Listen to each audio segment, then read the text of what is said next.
사도행전 10장 1절부터 8절까지 우리 한 목소리로 같이 읽겠습니다. 같이 읽습니다. 시작. 가이사랴에 고넬료라 하는 사람이 있으니 이달리아 부대라 하는 군대의 백부장이라.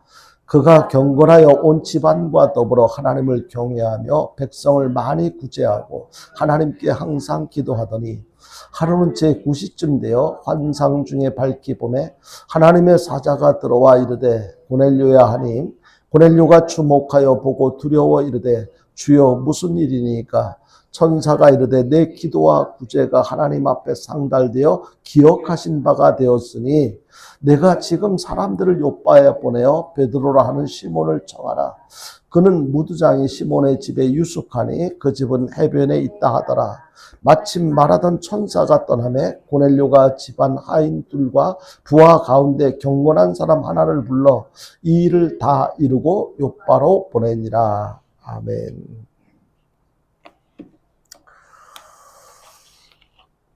말씀드린 것처럼 하나님께서는 나를 어떻게 기억하실까?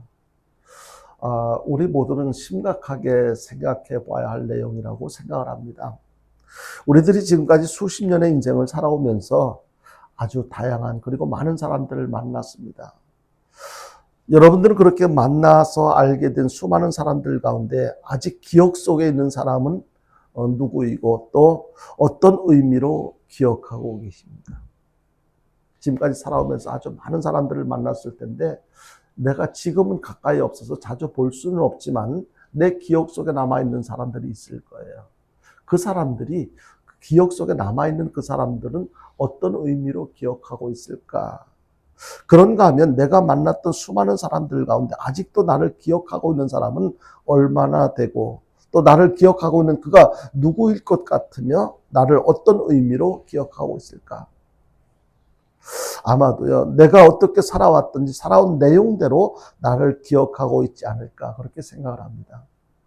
내가 잘 살았으면 잘 살았던 내용대로 또 잘못 살았으면 잘못 살았던 내용대로 나를 기억하고 있을 거예요. 우리 모든 사람들은 언젠가는 이별을 하거나 사별을 하거나 결국 헤어지게 될 텐데 오랫동안 참 좋은 사람으로 기억되도록 잘 살아야 될 것을 생각하게 합니다.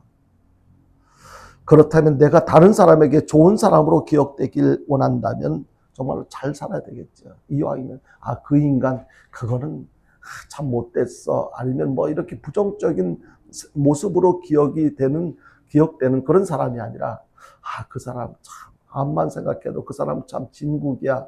다시 만나고 싶어. 다시 함께 일하고 싶어. 이렇게 긍정적으로 좋은 모습으로 기억에 남는 그런 삶을 살아야 되지 않겠느냐 하는 것입니다. 이러한 기억과 관련해서 내가 누구를 어떤 사람으로 기억하느냐보다는 다른 사람들이 나를 어떤 사람으로 기억하느냐가 참으로 중요하다고 생각합니다. 그러니까 내가 누구를 어떤 사람으로 그런 어떤 사람으로 기억하느냐 이것은 그거 뭐 그렇게 중요하지 않을 거예요. 그러나 다른 사람들이 나를 어떤 사람으로 기억할까? 예를 들면은 이 다음에 결국 우리 아이들과 제가 이렇게 언젠가는 사별을 하게 될 텐데 그렇게 되면 나를 어떤 아빠로 기억할까? 또 성도님들과 저와의 관계 속에서 우리 목사님, 김태형 목사님은 어떤 목사님이었다라고 기억할까? 굉장히 중요하다고 생각을 하는데 그래서 오늘 이 시간에는요. 하나님께서는 나를 어떤 사람으로 기억하실까? 특히 우리 사람들과의 관계 속에서도 이 기억이 참으로 중요하다고 생각되지만 무엇보다도 하나님께서는 나를 어떤 사람으로 기억하실까? 하나님께서는요, 이렇게 우리들의 삶의 모든 것을 다 아시는 그런 하나님이 전지하신 하나님이시니까. 그래서 믿음으로 긍정적으로 살았던 모습도 기억하실 것이고, 믿음 없이 내 마음대로 살았던 모습도 기억하실 거란 말이에요. 아무도 모르게 나 혼자 어디에서 아무도 모르게 행했던 말과 불평했던 말과 행동들, 부끄럽게 살았던 모든 것들도 다 알고 계시고 기억하실 거란 말이에요. 그렇다면 하나님께서 지금의 나를 아니면 이후의 나를 어떤 모습으로 기억하실까? 어떤 모습으로 기억하시도록 내가 살아야 될까? 이것은 굉장히 중요하다고 생각하는 거예요. 그러니까 하나님께서는 믿음 없이 부정적으로 살았던 내 모습도 기억하실 것이고, 정말로 믿음으로 긍정적으로 이렇게 열심히 믿음 생활 잘하면서 그렇게 살았던 모습도 기억하실 텐데, 과연 마지막 나의 모습을 어떤 모습으로 내가 기억됐으면 참 좋을까? 성경 마태복음 7장 21절 이하 23절에 보면 이런 말씀이 있습니다. 내가 너희를 도무지 알지 못한다고 말씀하고, 우리 같이 한번 찾아보겠습니다. 같이 한번 보겠습니다. 시작. 나더러 주여 주여 하는 자마다 다 천국에 들어갈 것이 아니요 다만 하늘에 계신 내 아버지의 뜻대로 행하는 자라야 들어가리라. 그날에 많은 사람이 나더러 이르되 주여 주여 우리가 주의 이름으로 선지자 노릇하며 주의 이름으로 귀신을 쫓아내며 주의 이름으로 많은 권능을 행하지 아니하였나이까 하리니, 그때 내가 그들에게 밝히 말하되 내가 너희를 도무지 알지 못하니 불법을 행하는 자들아 내게서 떠나가라 하리라. 아멘. 이 말씀에 보면은요, 내 입장에서 생각하면은요, 하나님께서 나를 충분히 좋은 모습으로 이렇게 기억하실 거라고 생각을 하고 그렇게 주장을 합니다. 그런데 하나님께서, 예수님께서 하시는 말씀이 뭐라고 말씀하십니까? 내가 그들에게 밝히 말하되 내가 너희를 도무지 알지 못하니. 그러니까 내가 생각할 때는 하나님께서 내가 믿음 좋은 사람으로 그래도 나름대로 해야 할 일을 하면서 살았던 그런 사람으로 기억하실 줄 알았더니, 그것이 아니고 오히려 내가 너를 도무지 알지 못한다고 이렇게 표현을 하셨는데, 전지하신 하나님께서, 모든 것을 다 하시는 하나님께서 왜 도무지 알지 못한다고 불법을 행하는 자들아 내게서 떠나가라. 그러니까 그 하나님께서 이렇게 말씀하시는 의미가 무엇일까? 만약에 여기서 내가 너를 도무지 알지 못한다고 말씀하시는 그 대상 중에 나는 해당되지 않을 거라고 대체적으로 우리 믿는 성도들은 그렇게 생각하고 살아갈 거란 말이에요. 근데 정작 하나님 앞에 갔을 때 나 네가 누군지 알지 못해. 하나님께 외면을 당한다면, 버림을 당한다면, 알지 못한다고 하나님께서 거절을 당하신다면 우리는 어떤 입장이 되겠습니까? 이거 끔찍한 일이에요. 생각만 해도 끔찍한 일이에요. 우리는요, 긍정적인 면에서 주님께서 반드시 기억하시는 그런 사람들이 되어야 될 줄로 믿습니다. 하나님께서 그래, 너 알고 있어. 네가 어떻게 살아왔는지 내가 기억하고 있어. 물망초 사진 준비됐으면 한번 띄워줘 보실래요? 네. 물망초 꽃이에요. 이게 예쁘지요? 근데 이 물망초 꽃말에 대해서 말씀을 좀 드리려고 하는데요. 여러분들 물망초 꽃말의 의미를 아세요, 혹시? 혹시 아시는 분? 우리 정 집사님 혹시 물망초 꽃말 아세요? 잘 몰라요. 혹시 남 집사님 물망초 꽃말 몰라요?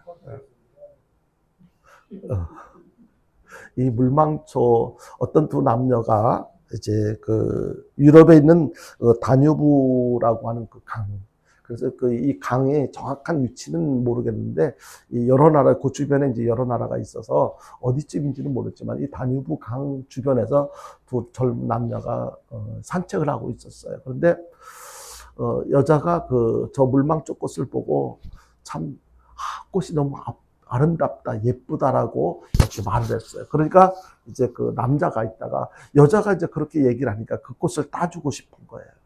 그래서 그 꽃을 따주려고 이렇게 손을 내밀어서 꽃을 따는데, 디디고 있던 발 밑에 흙이 무너져가지고 그냥 이렇게 꽃을 손에 쥔 채 강으로 떨어진 거예요. 그래가지고 꽃을 손에 들고 나오려고 허우적거리고 발버둥을 쳤지만 쉽게 나올 수가 없었어요. 그래서 그 모습을 본 이 여자는 따라가면서 길을 옆에 이제 그 강둑으로 막 달려가면서 안타깝게 막 안타까워했지만 어떻게 도와줄 방법이 없었어요. 계속해서 이 남자는 어떻게 해서든 나오려고 발버둥을 치고, 그러면서도 손에 잡고 있는 이 물망초, 이 꽃은 놓지를 않았어요. 나중에 허우적거리다가 마지막에 이제 이 남자가 외칩니다. 이제 더 이상 내가 어떻게 할 수 없다고 생각을 한 거예요. 그래서 그 여자를 향해서 소리를 쳤습니다. 나를 기억해 주세요. 반드시 나를 꼭 기억해 주세요. 라고 외치면서 결국 이렇게 그 꽃을 이제 그 여자한테 던져주고, 그리고 나를 꼭 기억해 달라고. 나를 꼭 반드시 꼭 기억해 달라고 그렇게 마지막 말을 남기고 물속에 빠져들어갔습니다. 그 이후에 이 여자는 그 남자의 장례식을 치르고 나서 그 묘 옆에다가 이 꽃을 심고 나서 그가 마지막 남긴 한마디, 나를 기억해 달라고 하는 그 말 한마디, 그것을 기억하고 거기에 그 의미를 담아서 이 꽃의 이름을 물망초라고 그렇게 지었답니다.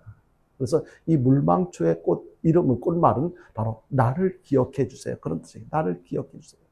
이 남자는 죽어가면서 살아가는 그 여인의 마음속에 평생 동안 나를 기억해서 해줘서 그 마음속에서 끝까지 함께하고 싶은 그런 소망을 갖고 그렇게 외쳤던 거예요. 나를 기억해 주세요. 나를 잊지 말고 나를 기억해 달라고. 나를 잊지 마라. 나를 기억해 주세요. 강물에 잠겨 세상을 떠나는 남자는 사랑하는 여인의 기억 속에 늘 살아있기를 원했던 그 간절한 마음을 우리는 읽을 수가 있습니다. 누군가에게 좋은 의미로 오랫동안 기억된다는 것은 기쁜 일이고 보람된 일이라고 생각이 되어집니다. 그러니까 안 좋은 모습으로 기억되는 거, 이거는 불행한 일이지요. 그러나 좋은 모습으로 참 그 사람 더 좀 가까이 있었으면 좋았을 텐데, 오랫동안 또 가까이 있었으면 좋았을 텐데, 그가 여기 있었으면 좋았을 텐데 라는 그런 그 이유로 이렇게 오랫동안 기억되는 것, 그것은 참 행복한 모습이라고, 기쁜 일이라고 생각이 되어집니다. 이런 맥락에서 우리들도 사람들에게 좋은 의미로 오랫동안 기억되는 삶을 살아야만 할 것입니다. 특히 하나님께 좋은 의미로 기억되는 그런 삶을 사는 것은 너무 중요하다고 생각을 한 것입니다. 하나님께서는 우리가 행한 지극히 작은 것이라도 잊지 않고 기억하십니다. 어떤 것이라도 하나님은 모든 것을 다 하시는 분이시기 때문에요. 거듭 말씀드리지만 우리들은 하나님께서 좋은 면으로 기억하시는 그런 사람들이 되어야만 한다는 거예요. 사람들에게는요, 내가 실수하고 이래서 어쩌면 안 좋은 모습으로 기억할 수도 있어요. 내가 고의적으로 그렇게 잘못된 모습으로 기억하라고 그렇게 한 것은 아닐지 모르지만 잘못된 모습으로 기억하는 경우들도 있단 말이에요. 그런데 하나님께서는 나를 좋은 모습으로, 네가 힘들고 어렵게 살았지, 그렇지만 끝까지 믿음을 지키려고 애를 쓴 건 내가 다 알아, 이렇게 기억하신 그런 삶을 살아야 되지 않을까 생각합니다. 본문 4절에 보니까 이렇게 말씀하고 있습니다. 기억하신 바가 되었으니 라는 표현이 나옵니다. 기억하신 바가 되었으니, 하나님께서 이 고넬료의 삶을 이렇게 살펴보면서 하나님께서 너의 삶에 대해서 기억하신 바가 되었다라고 표현하는 것입니다. 여기서 기억했다는 것은요, 단순히 그냥 네가 어떻게 살았는지 내가 알고 있어, 이런 뜻이 아니에요. 전지하신 하나님께서 무엇인지를 모르시겠습니까? 하나님께서는요, 참새 한 마리가 떨어지는 것들도 하나님께서 허락하셔야만 그것이 이루어진다고 그렇게 표현을 했고, 악인의 경우도 죄악에 대해 기억해 두셨다가 심판하신다고 성경은 말씀하고 있단 말이에요. 그러니까 하나님께서는요, 좋은 일이든 나쁜 일이든 기억하지 못하시는 것이 없이 모든 것을 다 알고 계세요. 다 기억하고 계세요. 그렇다면 여기서 하나님께서 기억하신다는 뜻과 내용은 과연 무엇을 의미하는가?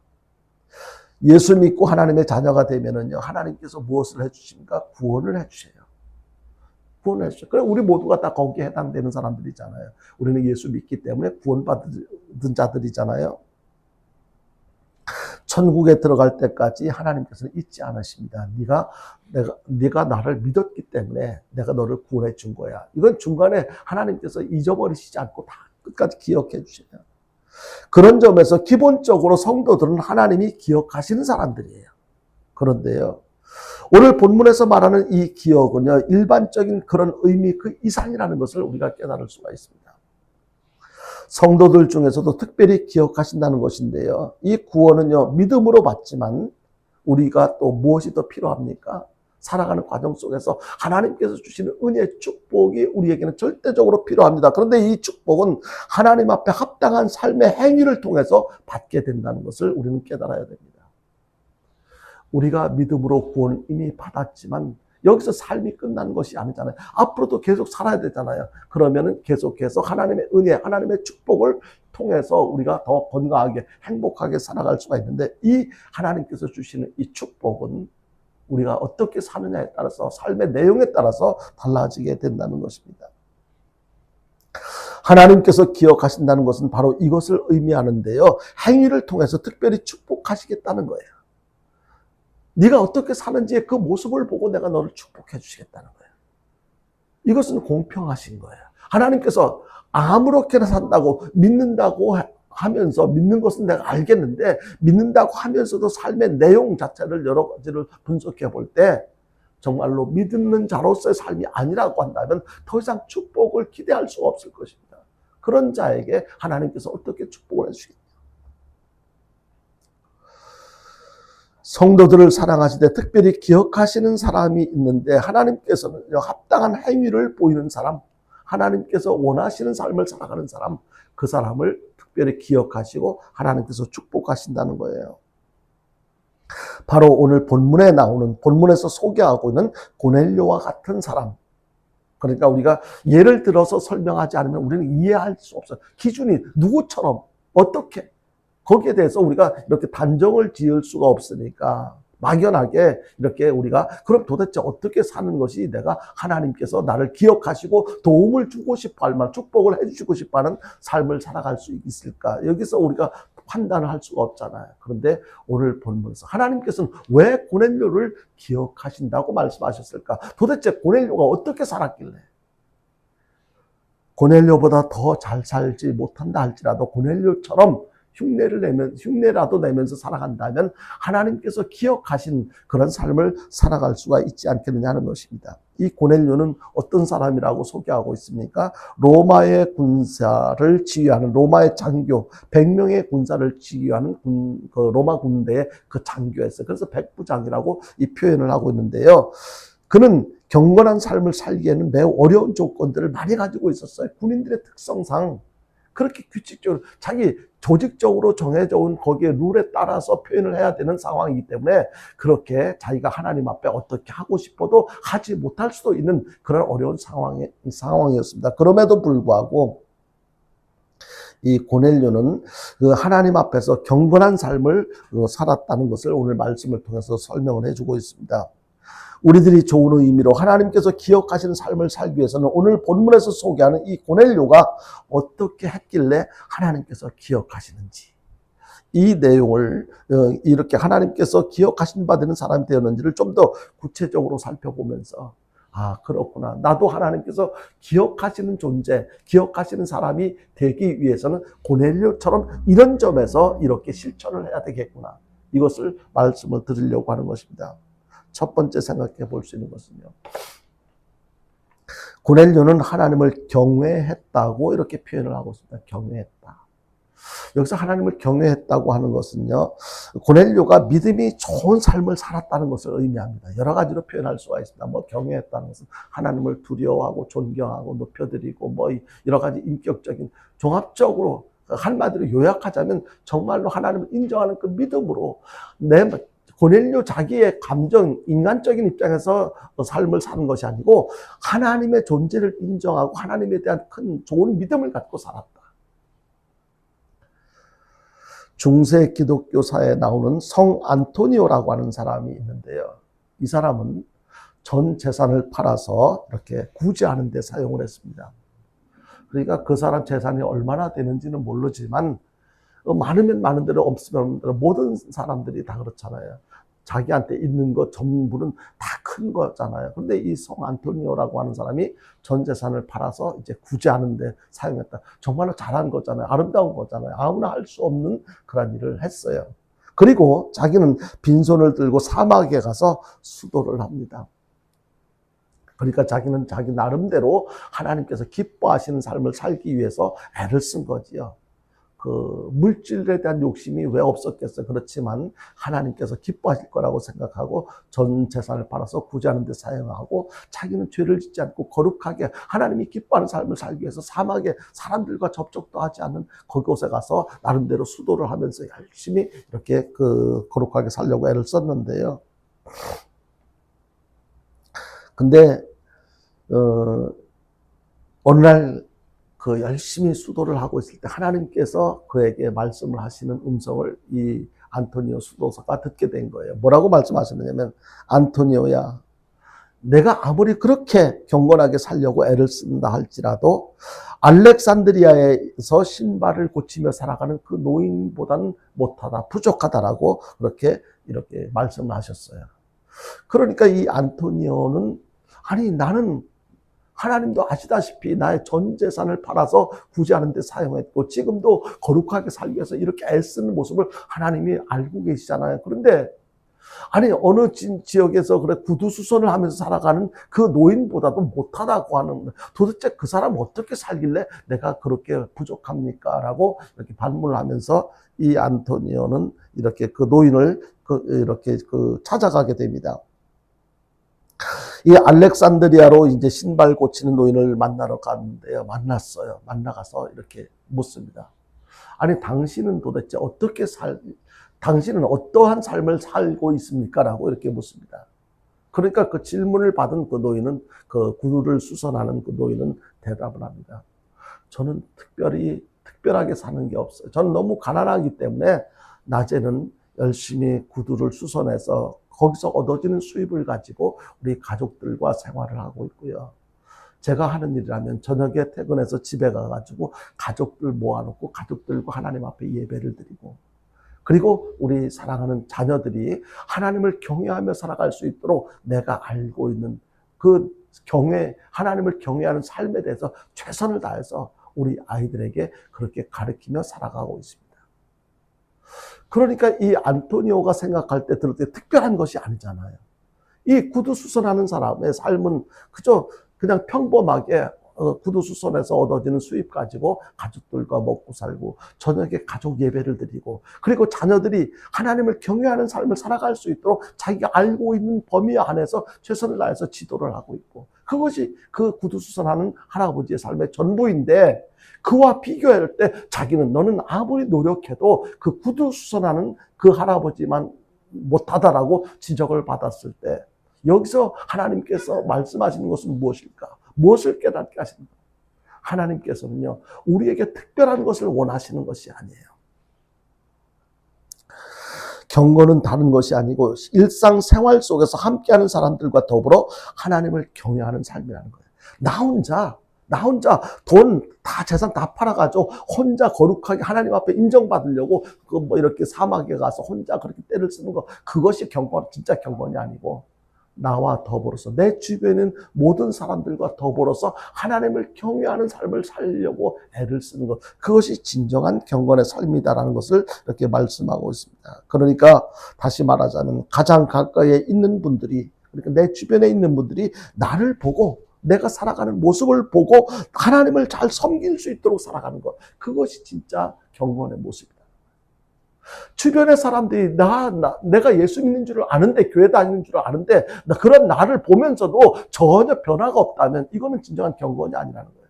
당신을 보니까 진짜 예수 믿어야 할 필요성을 느끼고 예수를 어떻게 믿는 것이 잘 믿는 것이다라는 걸 깨닫고 그들도 나처럼 그렇게 살아갈 수 있도록 하는 거, 영향을 끼치는 삶, 이것이 진짜 경건이라는 것을 그 구두수선하는 그 사람의 삶의 이야기를 듣고 깨닫게 되었다는 거예요.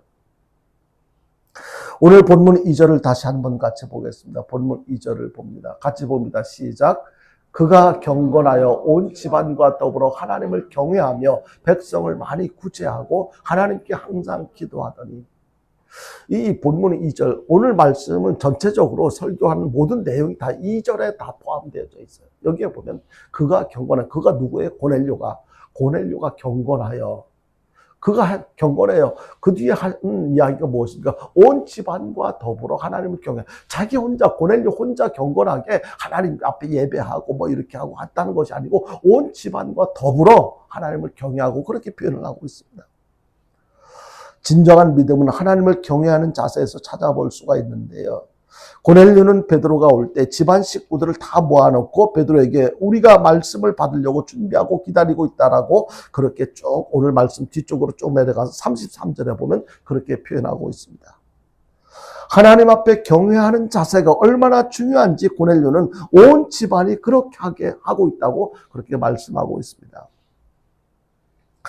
혼자서 신앙생활 잘하는 것도 참 쉽지 않습니다. 그런데 온 집안이 하나님을 경외하는 믿음을 가진다고 하는 것은요, 보통 일이 아니에요, 여러분.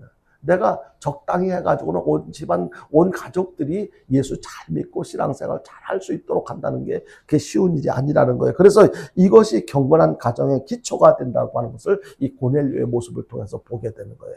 온 가족이. 고넬료가 평소 때 얼마나 잘 살았으면, 얼마나 애를 썼으면 모든 가족들이 같이 그런 경건한 삶을 살 수가 있었을까? 아버지도 어머니도 아들도 종도 다 하나님을 두려워하는 믿음을 가지도록 해서 온 가족이 하나님 앞에 경외하는 신앙을 가지는 것은 하나님께 기억되는 아주 좋은 중요한 일이라는 것을 깨닫게 되는 것입니다.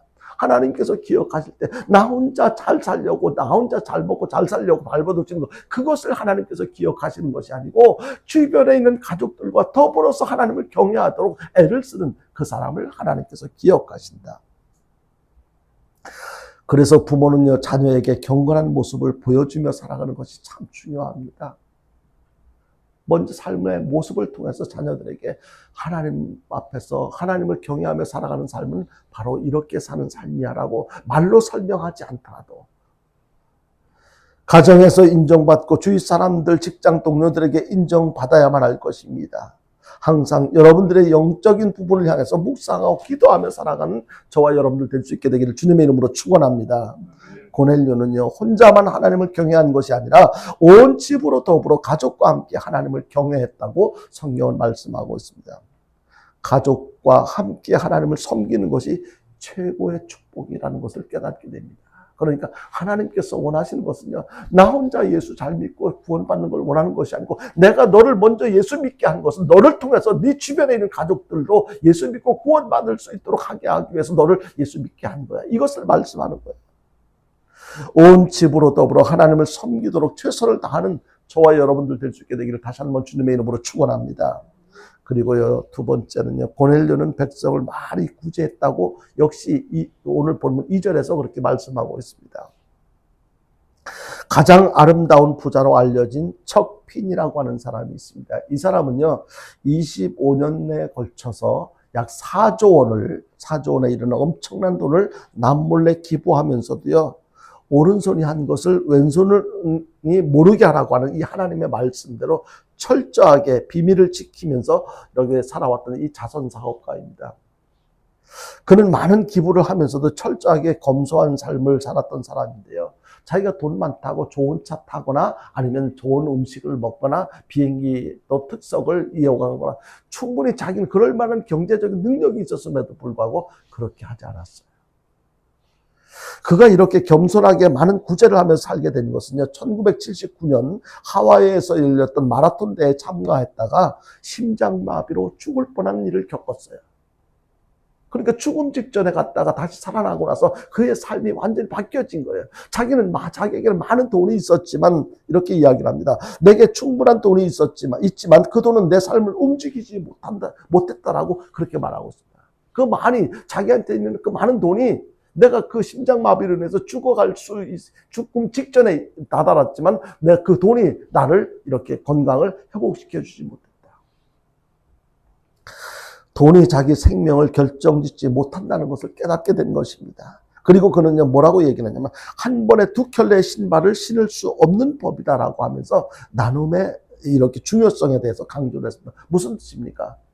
어떤 연예인들 집에 이렇게 가끔 텔레비에 보면은 이제 그 집을 이렇게 그 소개를 할 때 보면은요, 옷장에 보면 옷이 너무너무 많아요. 신발도 수백 켤레가 돼요. 그런데요, 그 비싸고 아무리 좋은 신발이라도 신발 한꺼번에 두 켤레, 세 켤레를 끼워서 신을 수가 없잖아요. 무엇을 의미합니까? 너 굳이 이거 두어뒀다가 보관해뒀다가 나중에 필요할 때 신는다고 그냥 처박아 놓지 말고 그냥 지금 필요한 사람들에게 나누어줘. 조금이라도 나누어준다면 그들과 더불어 더 행복한 삶을 살아갈 수가 있어. 너 혼자 내 입장만 생각하지 말고 나누어주는 삶이 그렇게 필요하고 중요한 거야. 이것을 강조하고 있는 것입니다. 우리들이 가진 것이 일부, 즉 아주 조금 필요한 사람들과 나누어도요 서로 행복해질 수 있다는 것을 이 사람은 강조를 하고 있습니다. 역시 본문 2절을 다시 한번 보겠습니다. 본문 2절 같이 봅니다. 시작. 그가 경건하여 온 집안과 더불어 하나님을 경외하며 그 다음에 백성을 많이 구제하고 하나님께 항상 기도하더니. 그러니까 첫 번째가 하나님을 경외한 거. 두 번째가 바로 하나님께서 기억하신 이유가 하나님을 경외하는 삶을 살았고, 두 번째가 백성을 많이 구제하는 삶을 살았던 이 고넬료를 그래서 하나님께서 기억했다라고 이렇게 말씀하고 있는 것입니다. 다시 말해서 고넬료를 오늘 본문 말씀 백성을 많이 구제하는 사람으로 소개를 하고 있습니다. 초대교회 당시 궁핍한 자에 대한 구제가 관심거리였는데 특별히 이 고넬료는요 유대인들로부터 인정을 받고 칭찬을 받았어요. 그런 것으로 볼 때 아마 고넬료는 유대인들을 많이 구제했구나라는 것을 이렇게 알 수가 있게 됩니다. 아, 유대인들을 많이 구제했구나. 그러니까 로마 장교로 있었으면서도 유대인들을 많이 구제했던 그런 사람이었습니다. 고넬료의 구제가 하나님 앞에 상달하여 기억하신 바가 되었으니라고 하나님의 사자가 이렇게 인정한 것을 보면 형식적으로 지금도 기부하는 사람들이 많잖아요. 무슨 문제가 생기면 뭐 자연재해가 생긴다든지 화재가 생기면 여기저기서 무슨 회사에서 얼마 기부하고 얼마 막 이렇게 하는 어떤 그런 경우들이 많이 생기는데 다 자기 회사 이름 알리고 자기 이름 알리기 위해서 형식적으로 하는 경우들이 얼마나 많이 있습니까? 근데 이 고넬료는 하나님께서 하나님 앞에 상달되어서 기억하신 바가 되었으니라고 이렇게 표현하는 것을 보면 고넬료의 이 구제는 형식적인 그런 구제가 아니라 진심으로 신앙과 사랑에서 우러나온 것이라는 것을 알 수가 있습니다. 그런데 사람에게 보여주기 위해서 자기 이름을 드러나기 위해서 행한 것이 아니고 진짜 필요성을 느끼고 해야 된다고 하는 어떤 필요성과 중요성을 인식하고 실천했던 그런 사랑의 실천의 모습이다라고 볼 수가 있습니다. 그래서 우리는요 여러분들도 아시는 바와 같이 이 구제는 아무나 할 수 있는 것이에요. 돈이 많다고 해서 구제를 할 수 있는 것이 아니에요. 하나님께 대한 신앙과 사람에 대한 사랑이 없으면 결코 구제를 할 수가 없습니다. 구제는요 신앙과 사랑의 표현인 것입니다. 진짜 나에게 믿음이 있다는 것 그리고 사랑이 있다는 것을 구제를 통해서 다른 사람을 돕는 연약한 자를 필요한 자를에게 도움을 주는 그 행위를 통해서 나에게 진짜 믿음이 있어 사랑이 있어 이것을 표현하는 것입니다. 이 구제는 하나님이 긍정적으로 기억하시는 아주 거룩한 행위에 해당된다고 볼 수가 있는 것입니다. 세계적으로 구제를 제일 잘하는 민족은 바로 유대 민족이라고 알려져 있습니다. 이 유대 민족 그들은요 가정에 구제 헌금통을 미리 이렇게 가정에 비치를 해놓는다는 거예요. 그래서 가족들 전체가 한 사람도 예외 없이 거기 구제에 참여를 한다고 하는데요. 유대 전통에 따르면 수입의 10분의 1을 구제에 쓰는 것이 보통이라고 알려져 있습니다. 그래서 아이들에게 구제하도록 아예 어릴 때부터 그렇게 교육을 하고 훈련을 시킨다고 하는 것입니다. 구제하는 것은 하나님의 축복인 것입니다. 아무나 할 수 없는 이 구제를 한다는 그 자체가 바로 하나님의 축복인 것입니다. 내 입장만 생각하는 삶이 아니라 이웃과 하나님을 생각하면서 구제하는 삶을 통해서 하나님이 나를 좋은 모습으로 기억하시는 이 고넬료와 같은 그런 성도들이 될 수 있게 되기를 주님의 이름으로 축원드립니다. 이런 맥락에서 제가 말씀을 준비하면서 생각한 것이 우리 교회도 더 크면은 이렇게 해야 되겠다 이것이 아니고 지금부터라도 형편되는 대로 이것은 실천해야 되겠다라는 생각을 하게 됐습니다. 그래서 이런 맥락에서 혹시 여러분들의 주변에 도움이 필요한 분들이 있는지 살펴보시고 추천해 주시면 힘 닿는 데까지 정성껏 이렇게 도움을 드리도록 하겠습니다. 그리고 마지막 세 번째로요. 고넬료는 항상 기도했다고 오늘 역시 2절에서 그렇게 말씀하고 있는데요. 기도했다. 고넬료가 기도하는 사람이었다. 세계 300만 어린이에게 식량을 공급하고 있는 단체가 있습니다. 아시는 분들은 아시겠지만 월드비전, 바로 이 월드비전은 기도하는 한 사람으로부터 시작되었다는 거예요. 지금은 세계적으로 300만 명의 어린이들에게 식량을 공급하는 큰 규모의 단체가 됐지만 처음에 시작할 때는 기도하는 한 사람으로 인해서 시작됐다. 밥 피어스라고 하는 사람이 이제 먹을 것이 없는 가난한 나라로 사업자 출장을 가게 되었는데요. 그는 그곳에서 식량을 타기 위해서 줄을 서서 차례를 기다리고 있는 아이들이 하나둘씩 쓰러져 죽어가는 모습을 직접 목격을 하게 됩니다. 그래서 하나님 앞에 기도했습니다. 안타까운 사정을 놓고 하나님께 매달렸습니다. 그리고 기도하는 중에 사명을 발견했습니다. 자기가 지금 어떤 다른 사업차 이곳에 왔지만 그런 모습을 보면서 내가 지금부터 진짜로 해야 할 일이 무엇인지를 깨달아 알게 된 거예요. 그는 비통한 모습을 지켜보고 나서 자신의 일을 접고 미국으로 돌아와서 아이들의 식량 마련을 위해서 기금을 모으기 시작을 합니다. 그는 이 일을 전문적으로 하기 위해서 직업을 바꿉니다. 목사가 되기 위해서 열심히 공부를 하고 결국 목사가 됩니다. 그 후 10년간 밤낮을 가리지 않고 몸을 바쳐서 최선을 다해서 헌신을 합니다. 그의 헌신은 여기서 끝나지 않고요. 미국 오레곤주 한 마을 회관에서 이제 집회를 하게 됩니다. 이제 목사가 되었으니까 이제 미국 오레곤주 한 마을 회관에서 집회를 열었는데요. 그때 6.25 사변으로 인해서 우리 대한민국의 6.25 사변으로 인해서 생긴 한국 고아들의 실상을 알리는 기록 영화를 보여주고 나서 주민들에게 도와줄 것을 호소를 합니다. 그때 마을에 사는 한 부부가 감동을 받았습니다. 이 부부는 기도하기 시작했습니다. 그리고 며칠 후에 이 남편은 혼자 한국에 와서 고아 8명을 데리고 이렇게 다시 돌아가게 됩니다. 그리고 그들을 입양해서 기르기 시작합니다. 바로 그가 누구냐면 해리 홀트 부부입니다. 이들이 씨앗이 되어 시작한 고아의 사업이 세계적인 홀트 아동복지회가 된 것인데요. 이들 시작이 이렇게 하게 된 동기가 무엇이었습니까? 바로 하나님 앞에 기도한 거예요.